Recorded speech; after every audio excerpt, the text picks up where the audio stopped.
بسم اللہ الرحمن الرحیم۔ السلام علیکم۔ یہ کاشان بصیرت کا آڈیو بک سیشن ہے۔ ہم جو کتاب پڑھ رہے ہیں اس کا نام ہے تحریفات کربلا، مؤلف استاد شہید آیت اللہ مرتضی مطہری رحمۃ اللہ علیہ، مترجم سید غضنفر حسین بخاری صاحب، ناشر شہید مطہری فاؤنڈیشن، لاہور، پاکستان۔ اب ہم اس کتاب کا لاسٹ پارٹ یعنی پارٹ نمبر 10 پڑھیں گے، اسلام کو درپیش خطرات۔ آج ہم دو بہت بڑے خطروں سے دوچار ہیں جو اس عالم اسلام کی خارجی سیاست کے نقطۂ نظر سے غیر معمولی اہمیت کے حامل ہیں۔ ان میں ایک کمیونزم ہے اور دوسرا صہیونیت۔ ان میں سے صہیونیت کا خطرہ کمیونزم کے خطرے سے بڑا ہے، کیونکہ کمیونزم میں خالصتاً مادی فلسفہ ہونے کی وجہ سے واضح اور صریح کفر ہے، جس کی اسلام دشمنی ایک واضح اور آشکار حقیقت ہے، اور یہ دشمن کھلم کھلا ہمارے سامنے صف آ رہا ہے۔ لیکن صہیونیت ایک منافق دشمن ہے جس نے اپنے منحوس چہرے پر نقاب چڑھا رکھی ہے اور تمام اسلامی ملکوں میں جاسوسی کے جال پھیلا رکھے ہیں، اور اللہ تعالیٰ ہی کو علم ہے کہ ہر سال کتنے کروڑ ڈالر اس کام پر یہ لوگ خرچ کرتے ہیں۔ یہ دونوں دشمن ظاہری اور باطنی محاذوں پر ہمارے خلاف برسر پیکار ہیں اور قینچی کے دو پھلوں کی طرح اسلام کی شہرت کاٹنے پر تلے ہوئے ہیں۔ مسلمانوں کو ہوش کے ناخن لینے چاہیے اور ان ہر دو خطروں بالخصوص صہیونیت کے خطرے سے ہر طرح سے خبردار رہنا چاہیے۔ آپ ہر نئے دن عرب ملکوں کے باہمی تعلقات کے بارے میں عجیب و غریب خبریں سنتے رہتے ہیں کہ فلاں حکومت کے ساتھ تعلقات کشیدہ ہو گئے، شام اور مصر میں پھوٹ پڑ گئی، اردن کی شام کے خلاف سازش، سعودی حکومت کا یمن کے خلاف اعلان جنگ۔ لیکن اس سب کچھ کی تہ میں صہیونی اسرائیلی کار فرما ہوتی ہے۔ مسلمان عوام کو اس خطرے سے آگاہ کرنا ضروری ہے، لیکن یہ کام کون کرے؟ کیا حکومت یہ کام انجام دے جو خود اپنے فرائض کو نہیں پہچانتی؟ سیاسی پارٹیاں انجام دیں جن کے پاس خود لائے عمل نام کی کوئی چیز موجود نہیں؟ ظاہر ہے کہ ان لوگوں سے ایسی توقع فضول ہے۔ آخرکار بہرحال یہ فریضہ اہل منبری کے ذمہ رہ جاتا ہے جو اسلام کے نمائندے ہیں، یا پھر وہ لوگ انجام دیں جو اسلامی جمہوریہ مجلس کے ناطق ہیں اور اسلامی اسمبلی کے اسپیکر ہیں۔ اگر ہر حکومت کی اسمبلی کا ایک اسپیکر ہوتا ہے، اگر قصر العبیز امریکی وائٹ ہاؤس کا ایک اسپیکر ہوتا ہے، تو اسلام کا اسپیکر کیوں نہیں ہو سکتا؟ اور اسلام کے اسپیکر خطبہ اور اہل منبر حضرات ہی ہوں۔ جو امام رضا علیہ السلام نے فرمایا ہے، خطیب قوم کو دور دراز سرزمینوں میں رہنے والے مسلمانوں کے نفع و نقصان اور سیاسی اور دیگر حالات سے باخبر رکھے۔ یہ خدا نخواستہ مذاق تو نہیں ہے، بلکہ پوری سنجیدگی اور ذمہ داری سے کیا گیا ایک لازمی ارشاد ہے۔ خدا شاہد ہے کہ ہم سب سے اس بارے میں سوال ہوگا۔ ہمیں مادہ پرستی اور صہیونیت کی سرگرمیوں سے واقف ہونا چاہیے، کیونکہ حکومت سے زیادہ ہم پر یہ فریضہ عائد ہوتا ہے کہ دشمنان اسلام کی مذموم عزائم سے باخبر رہیں۔ حکومت اگر غافل ہو تو ہمیں غافل نہیں رہنا چاہیے، بلکہ ہر وقت ان کے باطل عزائم کی شکست کی تدبیروں میں مصروف رہنا چاہیے۔ اگر حسین علیہ السلام کی کرسی اس مقصد کے لیے استعمال ہو تو یقیناً اسلام کی محافظ ثابت ہوگی، اور یہی عزاداری کا فلسفہ ہے، ورنہ حسین علیہ السلام پر ہمارے گریے کا کیا فائدہ ہے؟ اور انہیں ہمارے آنسوؤں کی کیا احتیاج ہے؟ ان کی ضرورت تو صرف یہ ہے کہ ان کا نام زندہ رہے، ان کا مکتب زندہ رہے، جس کی بنیادی تعلیم یہ ہے کہ ہم باطل کے خلاف جہاد کریں، کمیونزم کے خلاف برسر پیکار ہوں، ظلم، بے انصافی، فساد، خواہش، جوا بازی اور شراب خوری جیسے قبیح اعمال کے خلاف اعلان جنگ کریں، صرف زبان سے نہیں بلکہ اپنے عمل سے تصدیق کریں تاکہ روز محشر بحضور سید الشہداء سرخرو ہوں اور فخر سے کہہ سکیں کہ دنیا میں ہمارے جانبازانہ اعمال، راہ حق میں ہماری فداکاریاں، نام حسین، ذکر حسین اور یاد حسین کے احیاء کی کوششوں کے سلسلے کی کڑیاں تھے، اور اگرچہ ہم اپنی اس عاقبت سے بھی راضی ہیں، لیکن یا لیتنا کننا معکم فوزا عظیما، کاش ہم کربلا میں آپ کے ساتھ موجود ہوتے تو پھر ہمارے علو مراتب کی بات ہی کیا تھی۔ یہ جو 13 صدیاں پہلے رونما ہونے والے حادثے میں ہمیں شرکت کی حسرت ہے، اور یہ کوئی معمولی سیخ جذباتی خواہش نہیں بلکہ ایک نہایت غیر معمولی امر، ایک انتہائی عظیم الشان پیغام اور ایک بہت بڑے اصولی مکتب کے احیاء کی ایک نہایت سنجیدہ تمنا ہے۔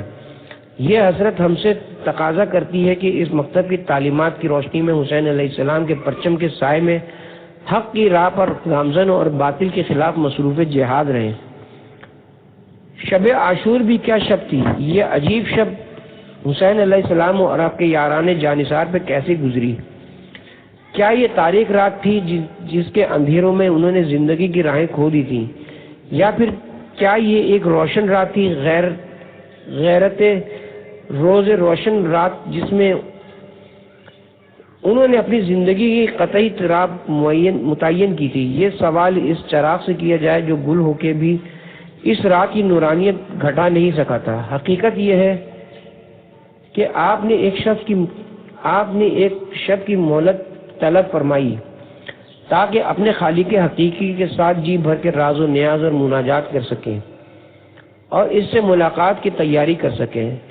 راوی کا بیان ہے کہ اس رات یزیدی فوج کے 30 سپاہی خیمہ گاہ حسینی کے نزدیک سے گزرے تو اندر سے گونج کی سی آواز ان کے کانوں میں پڑی۔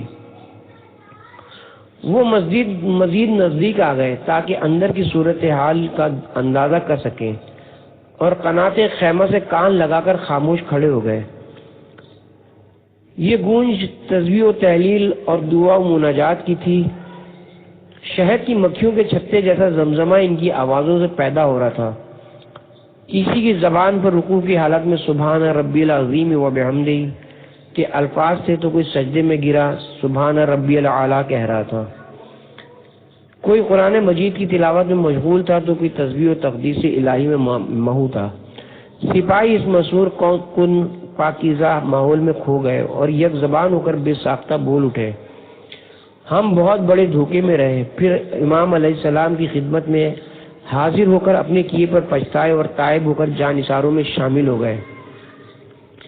یہ رات صبح تک سب نے اللہ تعالیٰ کی عبادت میں صرف کی، اپنا اصلاح تیز کیا، خیموں کی ترتیب میں کچھ ترمیم کی اور ہر طرح سے خود کو اگلے دن کی جنگ کے لیے تیار کر لیا۔ پھر علی صبح امام حسین نے اپنے اصحاب باصفا کے ساتھ نماز فجر ادا کی اور پھر ان سے مختصر خطاب فرمایا اور اللہ تعالیٰ کی حمد و ثنا کے بعد فرمایا، اللہ تعالیٰ کی طرف سے آج میرے اور آپ سب کے قتل کا اذن صادر ہو چکا ہے۔ پھر آپ نے دعا فرمائی، پروردگار ہر مصیبت میں میرا اعتماد صرف تیری ذات ہے اور ہر مشکل میں میری امید تو ہے، تو مجھ پر نازل ہونے والی ہر ابتلا میں میرا سہارا اور میرے دل کی طاقت ہے۔ اے اللہ، کتنے ہی تفرقات ایسے ہوتے ہیں جن میں دل کمزور اور تدبیر ناکام ہو جاتی ہے، دوست ساتھ چھوڑ دیتا ہے اور دشمن بغلے بجاتا ہے۔ جب بھی میں نے تجھ سے فریاد کی اور سب سے منہ موڑ کر تیری بارگاہ میں رجوع کیا، تو نے مجھ سے مصائب کو دور فرمایا اور ان سے مجھے اپنے حفظ و امان میں رکھا۔ تو میرا ولی نعمت، محسن اور ملجا و ماوا ہے۔ سپاہ یزید میں سے ایک شقی عبدی شب خون کے ارادے سے خیمہ گاہ کی پشت پر آیا، لیکن جب اس نے راہ مسدود پائی تو گستاخی اور بدزبانی پر اتر آیا۔ اصحاب الیمین میں سے ایک نے اجازت چاہی کہ ایک تیر سے اس کو کیفر کردار تک پہنچا دے، لیکن آپ نے اجازت نہ دی۔ انہوں نے عرض کیا، مولا یہ بہت بڑا فاسق اور شقی ہے، میں اسے خوب پہچانتا ہوں، لیکن آپ نے فرمایا میں جنگ کی میں ابتدا نہیں کرتا۔ اس سے آپ کا مقصد اہتمام حجت تھا۔ روز عاشورہ آپ نے کئی بار فوجی اشقیہ سے خطاب فرمایا، ہر طرح سے انہیں راہ راست پر لانے کی کوشش فرمائی اور پورا اہتمام حجت کیا، لیکن بدبخت یزیدیوں پر قطعاً کوئی اثر نہ ہوا، بلکہ عمر صاحب تو اثر لینے کی بجائے اور بھی زیادہ گمراہی کی پستیوں میں اتر گیا، اور جو ہی طرفین روبرو ہوئے تو سب سے پہلا تیر اسی نے حزب اللہ پر پھینکا اور کہنے لگا، لوگوں ابن زیاد کے سامنے گواہ رہنا کہ حسین علیہ السلام کی طرف پہلا تیر میری کمان سے نکلا تھا، اس کے بعد تیروں کی بارش شروع ہو گئی، جس کے نتیجے میں بہت سے اصحاب حسین علیہ السلام زخمی ہو کر گرے۔ اب میں چند لفظ سید الشہداء علیہ السلام کے وداع کے دردناک منظر کے بارے میں کہوں گا۔ عاشورہ کی ظہر ڈھل چکی ہے، سب اعزاء و انصار آپ کی آنکھوں کے سامنے شہید ہو چکے ہیں اور ان کے جسد ہائے پاک آپ کے ارد گرد بکھرے پڑے ہیں۔ آپ نے اپنے اہل بیت و انصار کے 72 لاشوں پر ایک نظر ڈالی، اب انہیں ایک ایک کر کے آپ کو اٹھا کر خیمے میں لے جانا تھا۔ ان میں حبیب ابن مظاہر اور مسلم بن اوسجہ جیسے وفا جانثار ہم شکل رسول صلی اللہ علیہ وسلم، علی اکبر اور قاسم و علی اصغر جیسے لفتے جگر ہیں، قمر بنی ہاشم ابو الفضل عباس جیسے قوت بازو ہیں۔ اب تمام شہدائے راہ خدا کی لاشوں کو آپ کے خیمے میں منتقل کر کے پہلو بہ پہلو لٹا چکے ہیں، لیکن 2 لاشیں یہاں نظر نہیں آ رہے ہیں، نہ علی اصغر کا لاش یہاں موجود ہے، نہ عباس کا۔ معلوم ہوتا ہے شیرخوار کو آپ نے پامال ہونے کے اندیشے سے کہیں دفن کر دیا ہے، لیکن ابو الفضل یہاں کیوں نہیں ہے؟ جب سید بحر العلوم نے ہم نے پوچھا تو وہ رو دیے اور بولے، عباس کے بدن کو اشقیہ نے اس قدر پارا کر دیا تھا کہ سب کو اٹھا کر سب کو اکٹھا کر کے لانا امام حسین علیہ السلام کے بس میں نہ تھا۔ اس کے بعد آپ التفت الخیمہ خیمہ گاہ کی جانب تشریف لائے اور در خیمہ پر کھڑے ہو کر ندا دی، یا سکینہ یا فاطمہ یا زینب یا ام کلثوم علیکم منی السلام۔ بیٹی عرض کرتی ہے، بابا جان آپ واقعی موت پر راضی ہو گئے؟ جواب دیتے ہیں، نور چشم نرغہ عادہ میں تنا گھرا ہوا شخص کیسے موت سے بچ سکتا ہے؟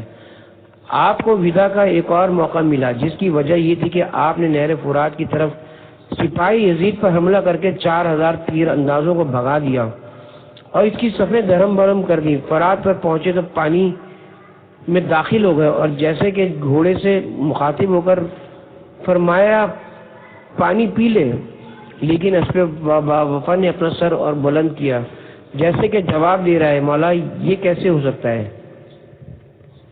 کہ آپ تو پیاسے رہیں اور میں سیراب ہو جاؤں؟ اتنے میں افواجی یزید میں سے ایک شخص نے آواز دی، حسین آپ خود تو پانی پینے کی فکر میں ہیں جبکہ آپ کے حرم پر حملہ ہو رہا ہے۔